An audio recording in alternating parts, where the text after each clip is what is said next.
Welcome back to the Cricket Wireless SWAC Women's Basketball Virtual Media Day for the 2020-21 season. I'm your host, James Redd, and we stay in the state of Mississippi.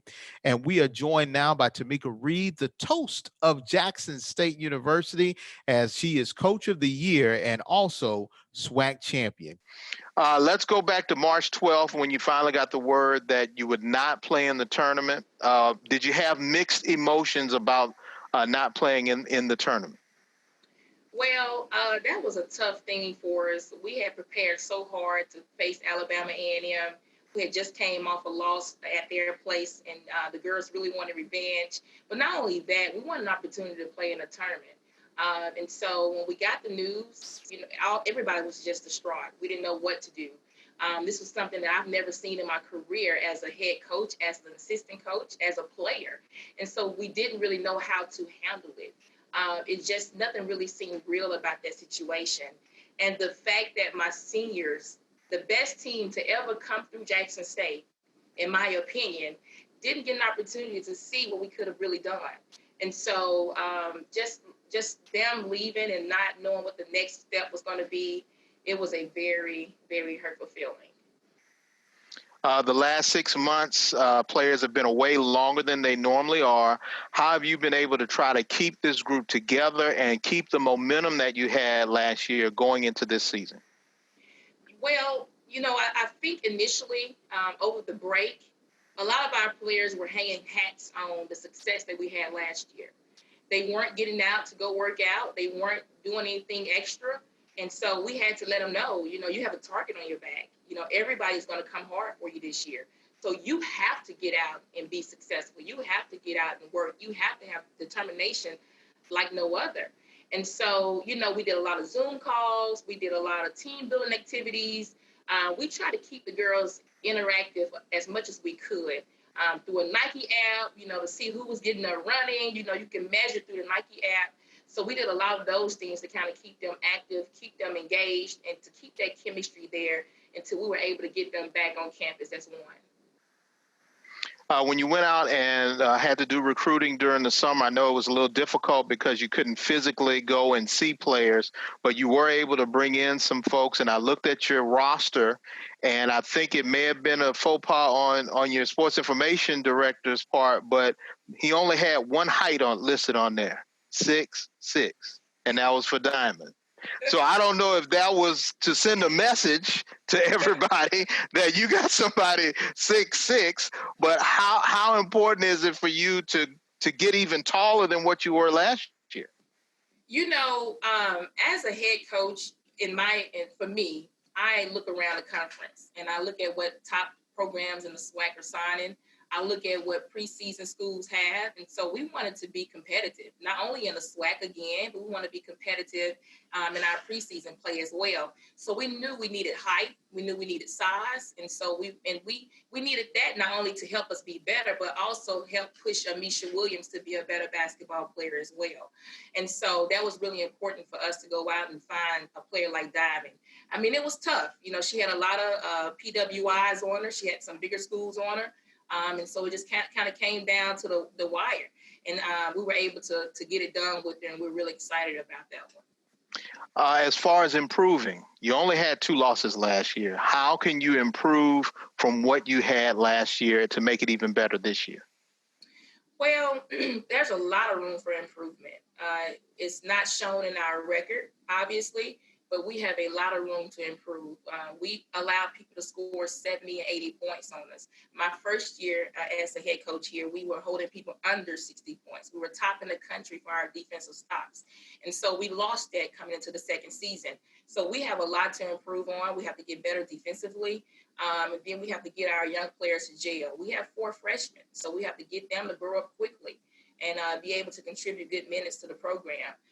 But definitely we like what we did on last season. That was great for last season, but we have to get better and move forward and be ready to establish the bar that's going to carry us on into the future. The foundation has been set. The foundation of culture has been set. The bar has been set, and it's our job to exceed it. Off the court, a lot of things have been going on with social justice. There's a voting initiative to change the flag in the state of Mississippi. How important is that? If the flag does change, how does that affect the state of Mississippi and the way that you recruit and the way people look at Jackson State University? Fortunately, since I've been here recruiting and coaching at Jackson State, the flag hasn't came up. But that's something dear to my heart to see our flag to be changed. It's something that we've been waiting on for so long. So many people have fought for it. So many people have lost their lives in the fight for it.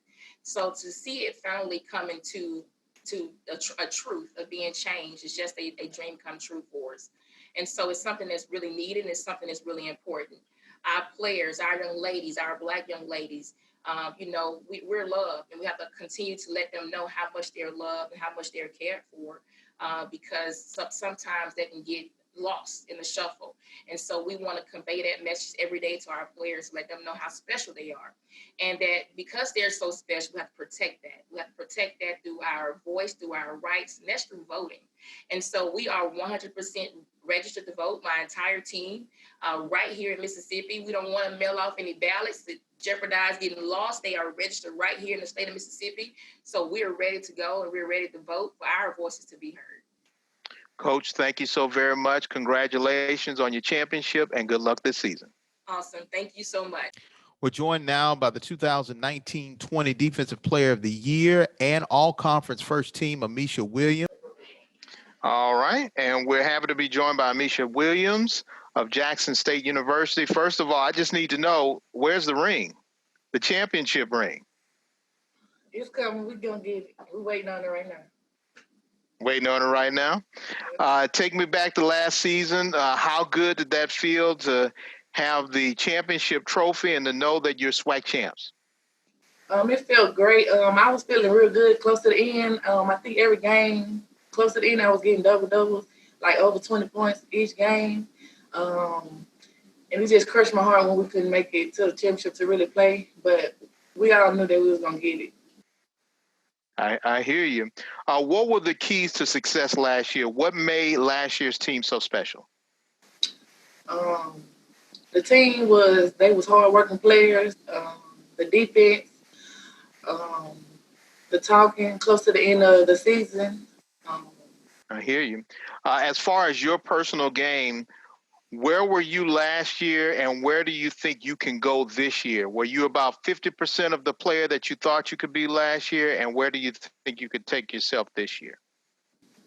Last year, I'm going to say, I was 50% last year, but this year, I think I'm 100% back. Last year, I was off from playing basketball probably 2 years, and then I had a child, so I think I'm all the way back this year. I hear you. What does Coach Reid mean to you? What is her touching your life? How has she changed your life and your child's life? She means a whole lot to me. She turned my life all the way around. She really like a second mom to me. Like, I can go to her about anything. She really helped me a lot. When you look at this year's squad, how can you improve upon only having 2 conference losses? Do you think your team has what it takes to go undefeated in conference play? Yeah, we just got to keep working hard and practice like this is our last, even though they got more years, but this is my last year, so just practice like it's our last. Have you young ladies bonded? Do you have an instant chemistry, or have you been working on that during the off season? We're working on it now, but I think it's getting better from the beginning. It's getting better now. I hear you. What are the goals this year for Jackson State? Go to the NCAA tournament because we're going to win the SWAC championship. And that's about it. I hear you. I could not leave you without asking you this. You went through the entire SWAC the first time. What was the toughest place for you to play? Like the toughest team? No, the arena. Which arena was the toughest one for you to play in? I think Prairie View. I guess because it was like, I don't know. The rims and the echo in there. Like when you bounce the ball, you hear the ball bouncing back. I don't know. It It was Prairie though. I had a horrible game. All right. Thank you so very much, and good luck to you this season.